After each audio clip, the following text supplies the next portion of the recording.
World of Warfare presents Operation Jubilee. After Adolf Hitler's unprovoked invasion of Poland in September of 1939, the early years of World War II had not gone well for the Allies, as the Nazis' blitzkrieg tactics left Great Britain standing alone against German aggression on the Western Front. On the Eastern Front, meanwhile, Soviet dictator Joseph Stalin's Red Army was suffering even greater, egregious losses of men, including the siege of Leningrad in late 1941, followed by the First and Second Battles of Kharkov, prompting Stalin to urge his Western partners to ease pressure on the Red Army by launching a second front in France, intended to lure German divisions away from the Eastern Front.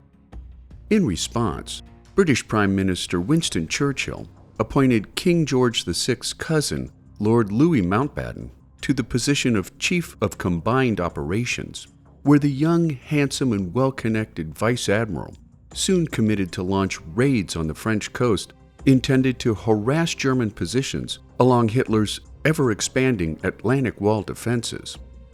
Despite his earlier assessment that an invasion of mainland Europe was nothing shy of suicide, Churchill at last approved the operation, codenamed Operation Jubilee. However, the scale of Mountbatten's operation proved to be nowhere near the scope of a second front that Stalin yearned for. In fact, what Mountbatten envisioned was a short-term raid instead of a permanent occupation of the mid-sized French port of Dieppe, with the goal of holding the town for a single day while destroying German defenses, capturing prisoners, and seizing intelligence material before withdrawing back to England. A test, if you will, of Germany's anti-invasion readiness, some 2 years before the Allies' planned D-Day invasion at Normandy, France.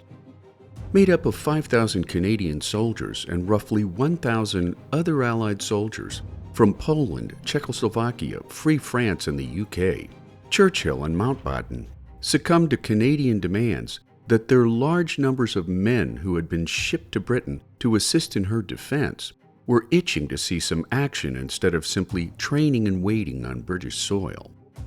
After losing the battleship HMS Prince of Wales and the battlecruiser HMS Repulse to Japanese aircraft off Malaya in late 1941, Mountbatten's plan was to land troops on 6 Dieppe beachheads without significant preliminary naval bombardment.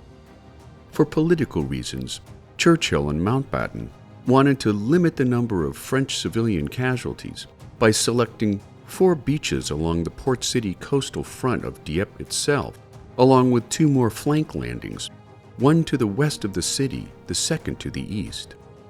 Codenamed Yellow, Blue, Red, White, Green, and Orange, on the night of August 18, 1942, an invasion fleet of some 237 ships and landing craft departed England for the 21-mile trip across the English Channel to France.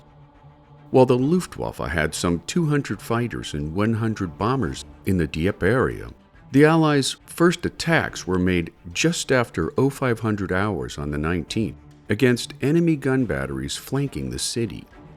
At Yellow Beach, the British No. 3 Commandos conducted 2 landings 8 miles east of Dieppe, intended to knock out 3 170mm and 4 105mm guns aimed at the 4 main landing beaches, which was foiled early in the mission when they ran into a German coastal convoy escorted by U-boats. Losing some of its landing craft to German torpedoes, the British managed to drive the Germans away, but not before the Germans alerted positions ashore. Only 6 landing craft managed to come ashore at Yellow Beach 1, where intense German counterfire led to the surrender of all Allied personnel. On Yellow Beach 2, only 16 commandos made it ashore, managing to engage German shore batteries with small arms fire before retreating back to sea. At Orange Beach at the western flank 6 miles from Dieppe, Lieutenant Colonel Lord Lovett's No. 4 Commandos and some attached U.S. Rangers made 2 landings that managed to silence 6 150mm guns before withdrawing by ship, a limited engagement that would prove to be the best performance of the entire botched operation. Battle conditions went from bad to worse when the Royal Hamilton Light Infantry, the Essex Scottish Regiment, Le Fusilier Mont Royal, and the British A Commando Royal Marines came ashore at Red and White Beaches, the primary landing points of the invasion attempt, supported by the 14th Army Tank Regiment and the Calgary Regiment, driving a total of 58 Churchill tanks. Green Beach, finally, was assaulted by the South Saskatchewan Regiment, the Queen's Own Cameron Highlanders of Canada, while the British No. 4 Commandos landed at Orange Beach, along with a 50-man unit from the U.S. Army Rangers. Manned by 1,500 men of the 302nd Static Infantry Division, the Germans were already on high alert in advance of the Allied invasion force, due to previously relayed tips by double agents about the Allies' plans at Dieppe, giving the Germans ample time to increase the number of large gun batteries overlooking and surrounding the city. As a result, when the Royal Rifles of Canada and 3 platoons of the Black Watch of Canada came ashore at Blue Beach near Puy, Germans fired on the landing parties from reinforced bunkers, pinning the Canadians behind a seawall. Of the 556 men landed at Blue Beach with the Royal Rifles, 200 were killed, while the rest were taken prisoner. The South Saskatchewan Regiment at Green Beach managed to get ashore before the Germans opened fire, before suffering heavy casualties atop a well-defended bridge that led to the Hindenburg Artillery Battery and a critically important German radar station. The Queen's Own Cameron Highlanders of Canada fared no better when they were pushed back by strong German reinforcements.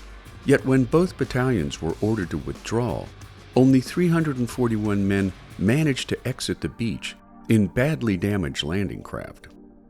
Yet the worst slaughter occurred at Red and White Beaches, when the Essex Scottish and the Royal Hamilton Light Infantry landed after the beaches were shelled by 4 Royal Navy destroyers.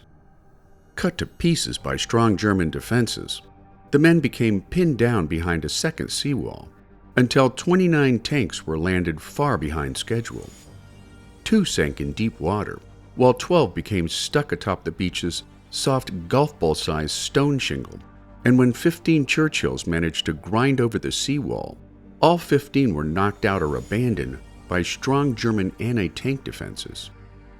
Meanwhile, back on Blue Beach near Puy, Major General J.H. Ham Roberts, in command of the 2nd Canadian Infantry Division, sent in his 2 reserve units, the Fusilier Mont Royals and the British Royal Marines, in support of those men already pinned down on the beach.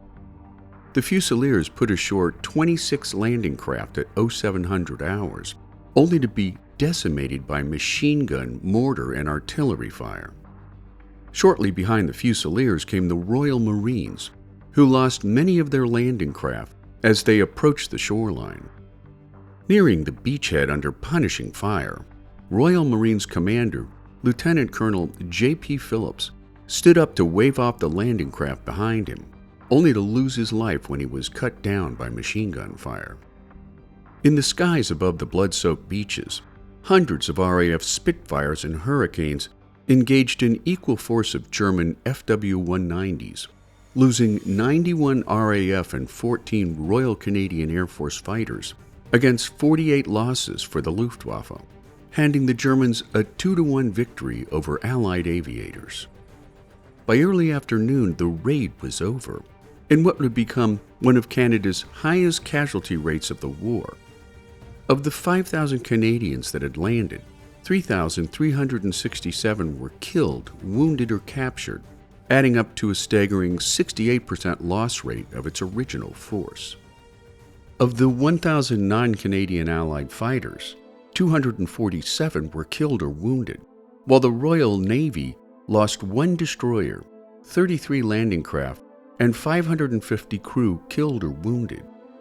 Of the 50 U.S. Army Rangers that landed with the British Commandos, 6 were killed, 7 wounded, and 4 captured, against German losses of 591 killed or wounded. At the same time, handing the Nazis one of the largest propaganda victories during the middle years of the war. British and Canadian authorities at first portrayed the raid as a valuable reconnaissance mission, placing emphasis on the lessons learned rather than losses incurred. However, privately, there was shock and anger on both sides of the pond.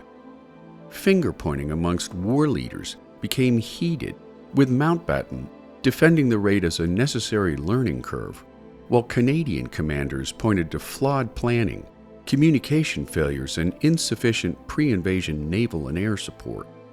Despite Operation Jubilee's glaring failures, the Dieppe Raid profoundly shaped Allied thinking for the remainder of the war, including vital lessons learned, such as enemy-held ports could not be seized intact by frontal assault, the need for total surprise and naval gunfire support, the need for specialized armored vehicles and bridges, such as Mulberry Harbors and Hobart's Funnies, and the essential need for unified command and real-time communications.